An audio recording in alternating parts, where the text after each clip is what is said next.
What's up, y'all? It's your man Ronald Kent's Comics Coffee. I'm Ronald Kent. All right, but check it out, y'all. The Spider-Man trailer has dropped.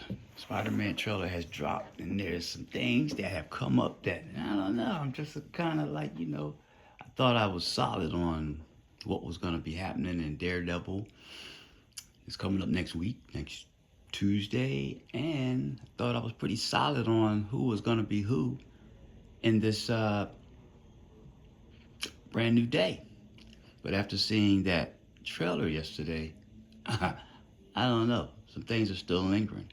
So, first off, this storyline really plays a part.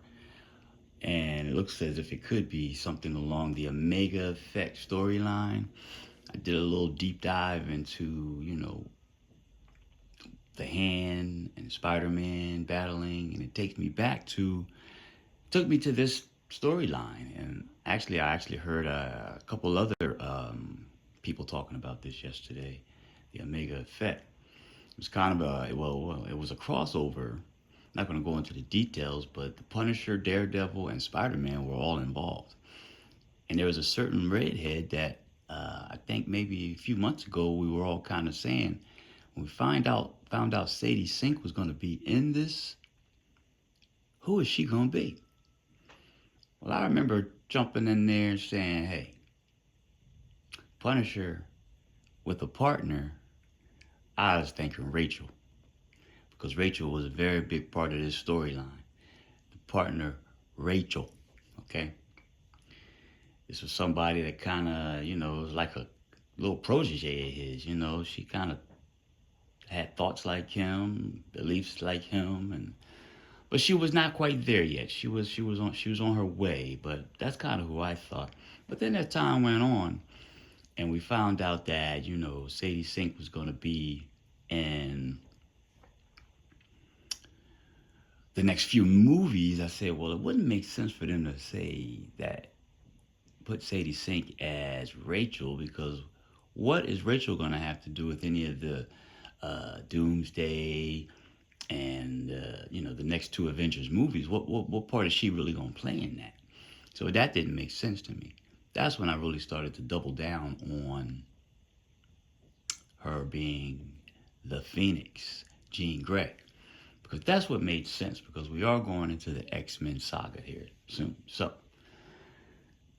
just food for thought, y'all. Food for thought. But just wondering, what do you guys think? Now, here's the other thing that I might be thinking too. Because it seems as if this trailer follows so close to the storyline of the Omega Effect, is it possible that we could see Daredevil as well? Because I'm going to say one more thing about Daredevil, okay? Daredevil's coming out next week. Now, we know the Mayor Fisk is the mayor of New York City, okay?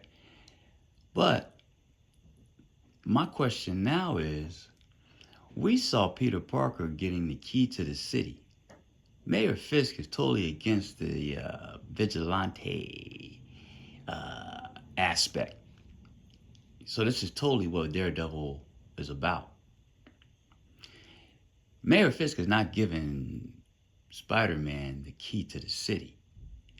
So we already seeing, I don't know, maybe they should have waited till after Daredevil was done, but it looks like, and I think we've already maybe heard that Kingpin's thing was gonna, reign was gonna come to a head. Maybe he's got to go into hiding. Maybe at this time, new mayor's taking over. I don't know. But I can tell you one thing for sure. That's not Mayor Fisk giving the key to the city to Spider-Man. So I think it kind of gives us some kind of a precursor as to what to expect in Daredevil's show. So, which is fine. Doesn't take anything from me because that show's still going to be a banger. It's still going to be a banger. So, but that's just some food for thought. But anyway, let me know what you think about this stuff I'm talking about here. What do you think of the Omega Effect? The Omega Effect storyline? Is this what we're following? Well, basically, just leave your thoughts in the comments. Say what you say. Don't forget hit that thumbs up or thumbs down, and also subscribe if you're new here, and also have a great day. Make mine marvel.